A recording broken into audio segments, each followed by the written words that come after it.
नमस्ते सबैजनालाई। आजको इम्पोर्टेन्ट लेक्चर कम्प्लिमेन्ट्री फिडिङ र सप्लिमेन्ट्री फिडिङ भनेको के हुन्छ अनि बच्चाहरूमा जुन 6 महिना चाहिँ एक्सक्लुसिभ ब्रेस्ट फिडिङ गराइसकेपछि हामीले होइन कम्प्लिमेन्ट्री फिडिङ गराउँछौँ अनि सप्लिमेन्ट्री फिडिङमा डिफ्रेन्स के हुन्छ, धेरैजना यहाँ कन्फ्युज भइदिएको हुन्छ। त्यसैले आज म यो लेक्चर त्यो डिफ्रेन्स के हुन्छ र कति बेला कम्प्लिमेन्ट्री फिडिङ भनेर कति बेला सप्लिमेन्ट्री फिडिङ भन्ने त्यसको लागि आज यो लेक्चर छ र सबैजना राम्रोसँग ध्यान दिएर सुनिदिनु होला। सुरुको 6 महिना आफ्नो आमाको मात्रै दुध खुवाइसकेपछि बच्चालाई जुन त्यसपछि जुन खानाहरू दिन्छ, लिटो जाउलो अनि फ्रुट्सहरू अनि खिचडीहरू जुन बनाएर दिन्छ होइन, त्यसलाई चाहिँ कम्प्लिमेन्ट्री फिडिङ भन्छ र त्यो सँगै आमाको दुध पनि कन्टिन्यू गर्नुपर्छ हामीले 2 वर्षसम्म होइन। भनेको complementary feeding is compulsory after the 6 month because after initial 6 month exclusive breast feeding is done.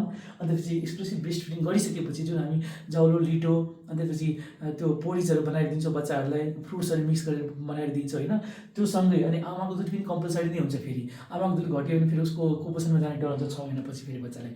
भनेको 6 महिनादेखि जुन 2 वर्ष हामीले जुन आमाको दुध प्लस अरू एक्स्ट्रा जुन खानेकुराहरू एड गर्छ बच्चामा, त्यसले चाहिँ कम्प्लिमेन्ट्री फिडिङ भन्छ, which is compulsory to every child after 6 month। अन्त सप्लिमेन्ट्री फिडिङ भनेको के हो? अब सप्लिमेन्ट्री फिडिङ भनेको पनि 6 महिनादेखि नै स्टार्ट गर्ने हो होइन।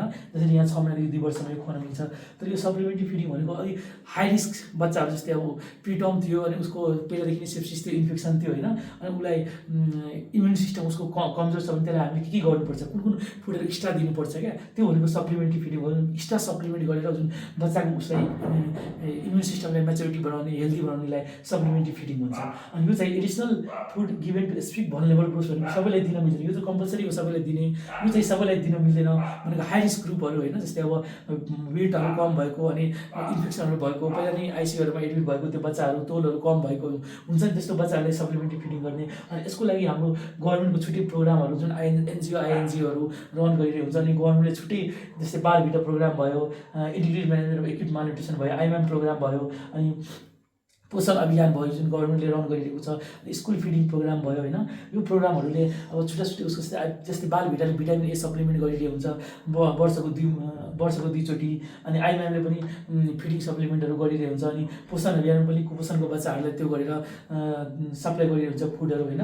अनि स्कुल फिडिङ प्रोग्राम पनि स्कुलमा बच्चाहरूलाई खानाहरू खुवाउने गर्छ होइन। यो सबै दिने भनेको अब 5 वर्षसम्म होइन, 5 वर्षसम्म चाहिँ दिन्छ, 6 महिनादेखि 5 वर्षसम्म दिन्छ। अनि अब यो भनेको अब यो दुईटामा कम्पेयर गर्न चाहिँ मिल्दैन फेरि है। अब यो जस्तै कम्प्लिमेन्ट्री फिडिङ गराइसकेपछि सप्लिमेन्ट्री फिडिङ नगराउनु त्यस्तो चाहिँ हुँदैन। कम्प्लिमेन्ट्री फिडिङसँगै सप्लिमेन्ट्री फिडिङ पनि दिनुपर्छ बच्चाहरूले। यदि बच्चा हाई रिस्क ग्रुपमा छ भने, हाई रिस्क ग्रुपमा छैन भने कम्प्लिमेन्ट्री फिडिङ मात्रै गर्ने, सप्लिमेन्ट्री फिडिङ नगराउने। बुझ्नु भएन भने कमेन्टमा राख्नु होला। धन्यवाद।